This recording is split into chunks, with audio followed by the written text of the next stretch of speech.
Hi everyone, it's Laurel here with a video showcasing you an envelope I made using some Simon Says stamp goodies and some embossing paste. And here's a look at the envelope that I made, and it really did not take much time at all. And I'm going to be using these three items from the holiday release from Simon Says Stamp. I'm going to be using the Falling Snow stencil, the wrapped mailing label dies, and the holiday envelope sentiments. And along that, I'm going to be using some white embossing paste. This is just a regular store-bought envelope. I probably picked it up at Target. And I'm going to be using this My Mind's Eye pattern paper. It's called Vintage Christmas. It's filled with a lot of fun patterns and it's double-sided. And I already die cut the dies out on my Cuttlebug, but I wanted to show you quickly what the dies actually look like. And that one die gives you this really cool strip with those jagged edges, and it has that little perforated indentation already in there to make it easy for you to fold down to wrap around your envelope. Now you can use these dies together or by themselves, so I'm going to be using them together. And to start with, I wanted to show you the label here. I'm going to be using that stamp set, and the image up at the top I'm going to be using the border. Originally I had thought that the stamp set was all one step right there, but in actuality it is three individual stamps, which is great. You can stretch your stamps even longer, and I'm a huge fan of this little frame right here.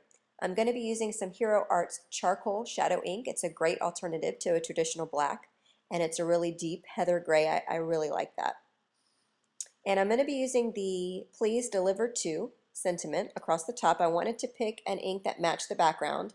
Now don't panic here. I'm going to stamp it in some Hero Arts punch ink, and then I'm just going to lightly kiss the two edges of that Hero Arts raspberry jam and then stamp it, and you really get this really cool look on your sentiment.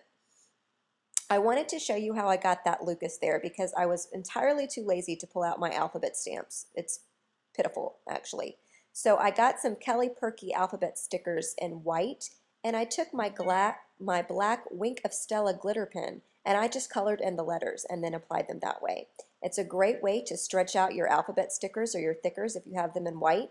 You can color them in using whatever you have, and you can get your own custom colors, and you can stretch out your alphabet stickers that way. And using the Wink of Stella really gave that Lucas some shine. So I'm not going to put any name on that one because I don't know exactly who I'm going to be sending this to, so I'm just going to leave that blank and fill it in later. And now I wanted to show you how I did the background there.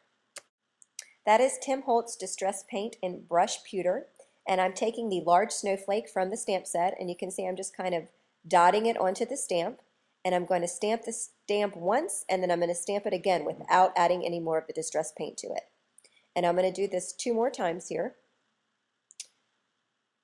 And I really like the look that the distress paint gives your stamped images. They're not like perfectly precise, which is what I like, especially for this particular card. I kind of like the artsy painted look of the stamp. So I'm leaving a lot of white space because I'm going to be using some embossing paste. So before I do that, I want to go ahead and use that one image, and I'm going to stamp it in some punch ink, and I'm going to stamp it up there in the right hand corner there, like where you would put a postage stamp.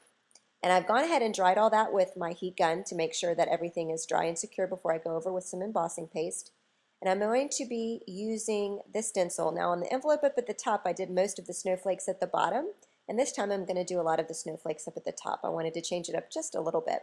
And I'm going to be using some washi tape to adhere my stencil down. I'm working off of my Tim Holtz craft sheet, and I'm just securing this down to the craft mat so it doesn't move around while I'm putting out the embossing paste. So I'm going to be using this palette knife from Design Memory Crafts Faber-Castell. I love this for using embossing paste. You don't have to have this. I've seen people use credit cards, Starbucks cards, gift cards. I've seen people use the end of a cardstock. I like this palette knife. It really, I like it's nice and flat, and I've got a handle to work with. And then when I'm done putting down all the embossing paste, I use the edge and kind of scrape up all the excess and put it back in my jug, so I'm not wasting any. A little goes a long way here. So I'm just basically blobbing it down and smoothing it out. It's getting all in those, and it's getting into all the little holes there that make the snowflakes. And I'm just going to wipe around the edges there with my wet wipe, and then I'm going to peel up the stencil, and look at that. It's like magic. I love the dimension and the texture that that embossing paste gives. And I'm going to go ahead and adhere that label down. And then when the embossing paste dries, I usually give it a couple of hours, it's time to go ahead and adhere that down to the envelope, and then you're pretty much done. So that's it. Here's the envelopes that we created today. Thank you so much for watching, and please visit my blog at laurelbeard.org. Have a great day.